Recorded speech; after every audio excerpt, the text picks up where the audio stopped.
Doctor Gopal Shastri, Alwar Rajasthan से आप सभी मित्रों को जय श्री राम। भगवान परशुराम जन्मोत्सव की सभी को हार्दिक शुभकामनाएं। भगवान परशुराम के जीवन से संबंधित उस प्रेरक जीवन चरित्र को कुछ पंक्तियों के माध्यम से अपने भावों को प्रकट कर रहा हूँ कि किस प्रकार हम उनके जीवन को आदर्श मानकर स्वयं के जीवन की सार्थकता को सिद्ध कर सकते हैं। पंक्तियों के भाव हैं, बनना सरल नहीं है परशुराम। सर्वप्रथम मैं वीणा पाणी माँ सरस्वती को प्रणाम करके अपनी पंक्तियाँ प्रारंभ कर रहा हूँ। माँ वीणा पाणी को नमन, मेरा बुद्धि दाता को प्रणाम है। विप्रशान्य के प्रतीक प्रभु परशुराम को प्रणाम है। मित्रों, मेरी पंक्तियों के भाव हैं, बनना सरल नहीं है परशुराम, और इसका शीर्षक भी यही है, बनना सरल नहीं है परशुराम।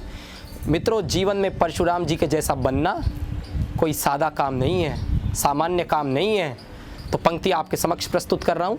बनना सरल नहीं है परशुराम, बनना सरल नहीं है परशुराम, थोड़ा त्याग दिखाना पड़ता है जी, स्वाभिमान दिखाना पड़ता है, और पितृभक्त की खातिर माँ का दूध भुलाना पड़ता है जी, माँ का दूध भुलाना पड़ता है।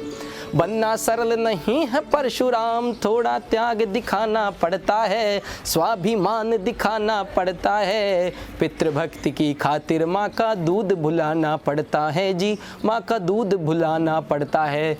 इतिहास में ऐसा कोई ही पुत्र होगा जो अपने पिता की आज्ञा को पाकर अपनी माता का वध कर दे।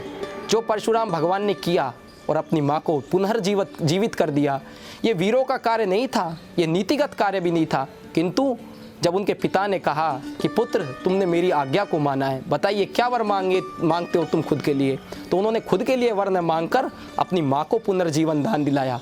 ये परशुराम जी ही हो सकते हैं जो खुद के लिए न मांग करके अपनी माँ को जीवित किया, और इतिहास जहाँ उनको गलत ठहराता कि ये वीरों का कार्य नहीं, लेकिन उन्होंने माँ को जीवन दान दिला करके अपने आप को वीर सिद्ध किया।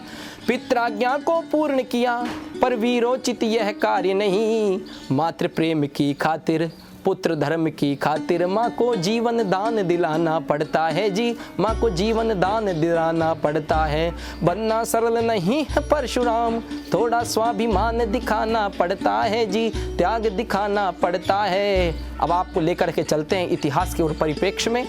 जब राजा जनक का दरबार सजा हुआ था, देश देशांतर के सम्राट युवराज सीता जी के स्वयंवर के लिए बैठे हुए थे।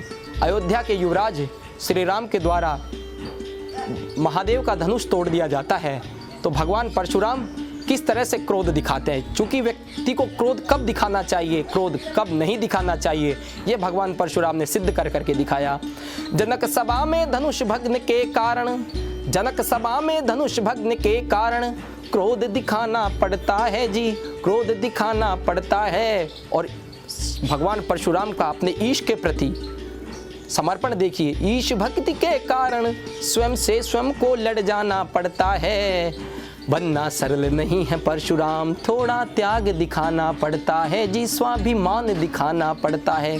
जब उनको पता चला कि ये सामान्य व्यक्ति नहीं, ये तो साक्षात नारायण का अवतार हैं, प्रभु श्री राम हैं और उन्हीं के अंशावतार हैं, तो उन्होंने तुरंत क्रोध को भुला दिया। इसी प्रकार हमें भी जीवन में से क्रोध को भुला देना चाहिए। जब पता लगे ये पुरुष नहीं पुरुषोत्तम है, जब पता लगे ये पुरुष नहीं पुरुषोत्तम है, तो क्रोध भुलाना पड़ता है जी, क्रोध भुलाना पड़ता है। और बनना सरल नहीं है परशुराम, थोड़ा त्याग दिखाना पड़ता है, स्वाभिमान दिखाना पड़ता है जी, मान दिखाना पड़ता है।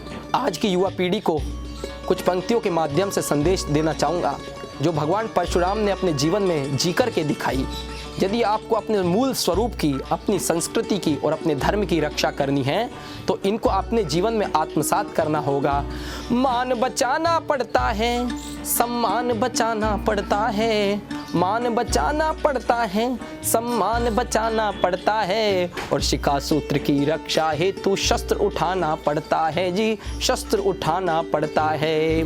किंतु मित्रों, शस्त्र के आधार पर दुनिया की कोई लड़ाई नहीं जीती गई।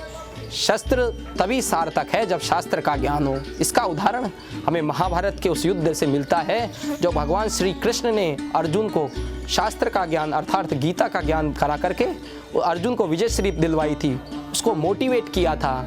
शस्त्र नहीं पर्याप्त समय पर शास्त्र सुनाना पड़ता है। शस्त्र नहीं पर्याप्त समय पर शास्त्र सुनाना पड़ता है। और बनना सरल नहीं है परशुराम, थोड़ा त्याग दिखाना पड़ता है, स्वाभिमान दिखाना पड़ता है।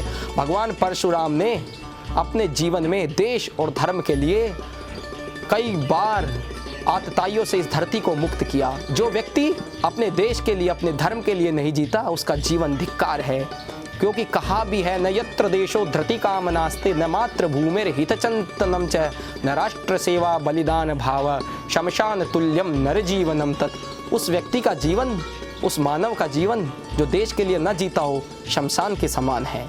तो भगवान परशुराम ने देश के लिए किस तरह से जीना सिखाया। राष्ट्र धर्म के हित में, देश धर्म के हित में दुष्टों से टकराना पड़ता है, दुष्टों से टकराना पड़ता है। और सत्ता की झूठी शोहरत को भी ठुकराना पड़ता है, सत्ता की झूठी शोहरत को भी ठुकराना पड़ता है। और व्यक्ति के जीवन में यदि सच्चरित्रता नहीं आएगी, यदि पवित्रता नहीं आएगी, तो उसका जीवन निरर्थक है। और उसके अंदर स्वाभिमान की यदि आग बुझ जाएगी तो उसका जीवन निरर्थक हो जाएगा। सच्चरित्रता निभानी पड़ती है, शुचिता अपनानी पड़ती है। सच्चरित्रता निभानी पड़ती है, शुचिता निभानी पड़ती है। स्वयं के भीतर सच्चे स्वाभिमान की लो सुलगानी पड़ती है, स्वयं के भीतर सच्चे स्वाभिमान की लो सुलगानी पड़ती है। मित्रों, यदि स्वाभिमान मर गया व्यक्ति का, तो वो व्यक्ति स्वयं मर जाता है। तो इसलिए बनना सरल नहीं है परशुराम, थोड़ा त्याग दिखाना पड़ता है, स्वाभिमान दिखाना पड़ता है। और बनना सरल नहीं है परशुराम, थोड़ा त्याग दिखाना पड़ता है।